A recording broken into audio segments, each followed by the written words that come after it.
A father brought his daughter to a concert but was surprised to see a large number of police officers at the venue. Sensing that something serious was happening, he hurried outside to ask the ticket seller at the entrance. The ticket seller mysteriously informed him that there was a violent maniac nicknamed the Butcher inside the concert hall, and that the concert itself was just a trap set by the police to catch the killer. All the staff were aware of what was happening, but the audience knew nothing. The man panicked a little after hearing this and immediately prepared to leave with his daughter, but found that the exits were already blocked by special forces, who seemed ready to engage the Butcher at any moment. The man noticed that the ticket seller's pass, with whom he was talking, opened any door in the building. When the seller was distracted, he stole the pass and learned another secret from him. It turned out that the police used a code word to avoid accidentally harming their own people. The seller shared this word with the man. Using the pass, the man entered the service area, where special forces were holding a meeting at that time, discussing a plan to capture the Butcher. At that moment, 2 more officers entered the room. In order not to arouse suspicion, the man hid the pass and quietly mingled with the crowd, eavesdropping on their conversation.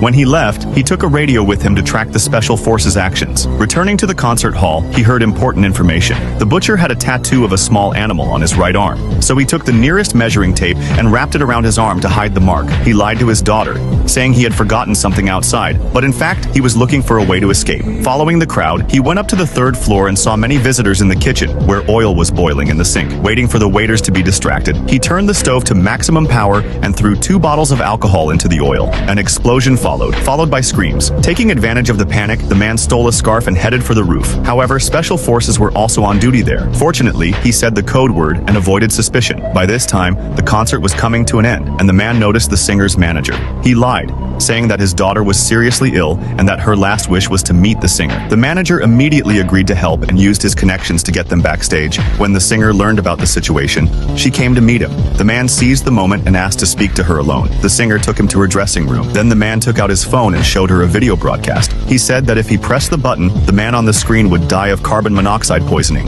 If she didn't want him to die, she had to help him escape. It turned out that the man was the Butcher himself.